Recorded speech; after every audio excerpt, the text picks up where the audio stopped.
الحسبة الصعبة دي؟ هي حسبة بيرما. وقصتنا النهاردة بعنوان حسبة بيرما. المقولة الشهيرة لما حد بتقف قدامه حسبة أو حاجة معينة. تعالوا يلا بينا نعرف ايه هي أصل المقولة دي.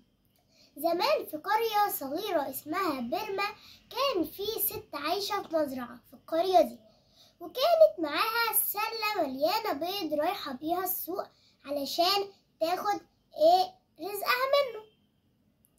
وهي ماشية يا صحابي في الطريق خبطتها دراجة، والست قعدت تعيط عشان البيض بتاعها كله اللي في السلة اتكسر.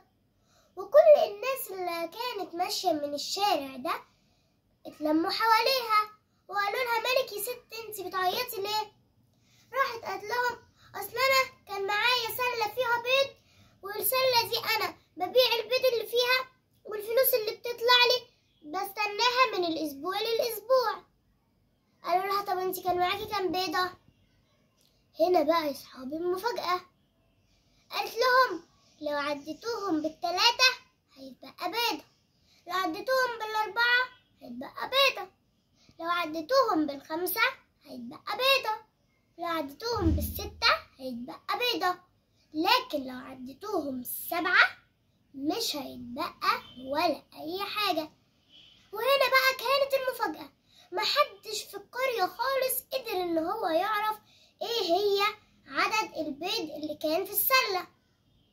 ويا صحابي انتشرت الحسبة دي لكل مكان في مصر، وبقت هي دي الحاجة الوحيدة اللي شاغلة دماغ كل المصريين ومش عارفين ايه هي.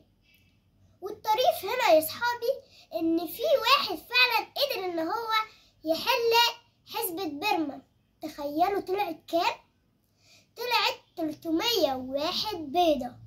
شفتوا يا صحابي؟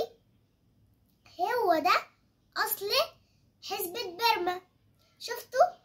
كل دي حكاية طويلة على مقولة صغيرة، حسبة بيرما. لو عجبتكم القصة ادخلوا على قناة يوميات جوجو عشان ما يفوتكمش قصص حلوة أكتر وأكتر. يلا انزلوا دوسوا على زر الاشتراك وفرتكوا زر اللايك. يلا أنا مستنياكم. باي.